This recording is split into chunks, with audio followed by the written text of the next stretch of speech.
ഈ ആഴ്ച മലയാളത്തിൽ നിന്ന് OTT സ്ട്രീമിങ്ങിന് ഒരുങ്ങുന്നത് 4 സിനിമകളാണ്. അതിൽ ഏറ്റവും പ്രധാനപ്പെട്ട സിനിമ എന്ന് പറയുന്നത് ദൃശ്യം 3 തന്നെയാണ്. മോഹൻലാൽ ജിത്തു ജോസഫ് കോംബോയിലെ ദൃശ്യം 3 എന്ന് പറയുന്ന സിനിമ ഉണ്ടാക്കിയ ഇമ്പാക്റ്റ് വളരെ വലുതായിരുന്നു. അതുപോലെ ബോക്സ് ഓഫീസിൽ വമ്പൻ സക്സസ് ആയിരുന്നു. ഈ വർഷം ഏറ്റവും കൂടുതൽ കളക്ട് ചെയ്ത മലയാള സിനിമ എന്ന റെക്കോർഡ് വാഴ 2-നെ മറികടന്ന് ദൃശ്യം 3 കരസ്ഥമാക്കിയിട്ടുണ്ട്. അപ്പോൾ ഈ ഒരു സിനിമ ജൂൺ 18-ാം തീയതി ആമസോൺ പ്രൈമിലാണ് OTT സ്ട്രീമിങ്ങിന് ഒരുങ്ങുന്നത്. രണ്ടാമത്തെ സിനിമ എന്ന് പറയുന്നത് ബേസിൽ ജോസഫിൻ്റെ ആദ്യത്തെ പ്രൊഡക്ഷൻ സിനിമയായ അതിരടിയാണ്.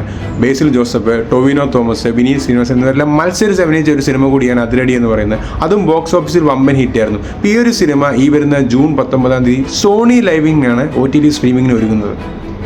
ജൂൺ 19-ന് തന്നെ റിലീസ് ചെയ്യുന്ന മറ്റൊരു സിനിമയാണ് ഇന്ദ്രൻസിൻ്റെ ആശാൻ എന്ന് പറഞ്ഞ സിനിമ. ജോൺ പോൾ ജോർജിൻ്റെ സംവിധാനത്തിൽ ജോമോൻ, ഇന്ദ്രൻസ് എന്നിവർ പ്രധാന കഥാപാത്രങ്ങളെ അവതരിപ്പിച്ച ഒരു ഗംഭീര സിനിമയാണ് ആശാൻ എന്ന് പറയുന്നത്. ഇന്ദ്രൻസിൻ്റെ പെർഫോമൻസ് തന്നെയാണ് ആ ഒരു സിനിമയുടെ ഏറ്റവും വലിയ ഹൈലൈറ്റ് എന്ന് പറയുന്നത്. ഈ ഒരു സിനിമയും OTT സ്ട്രീമിങ്ങിന് ഒരുങ്ങുന്നത് ജൂൺ 19-ാം തീയതിയാണ്. സൺ നെക്സ്റ്റിലാണ് ഈ ഒരു സിനിമ OTT സ്ട്രീമിങ്ങിന് ഒരുങ്ങുന്നത്. ജൂൺ 19-ന് തന്നെ റിലീസിന് വന്ന മറ്റൊരു സിനിമയാണ് ഗു എന്ന് പറയുന്നത്. ഒരു ഫോക്ലോർ ഫാൻറ്റസി ഹൊറർ സിനിമയാണ് ഗു എന്ന് പറയുന്നത്. ഇതിലെ പ്രധാന കഥാപാത്രങ്ങളെ അവതരിപ്പിക്കുന്നത് സൈജു കുറുപ്പ്, ദേവനന്ദ, നിരഞ്ജൻ, മണിയമ്പിള്ള രാജു എന്നിവരൊക്കെ തന്നെയാണ്.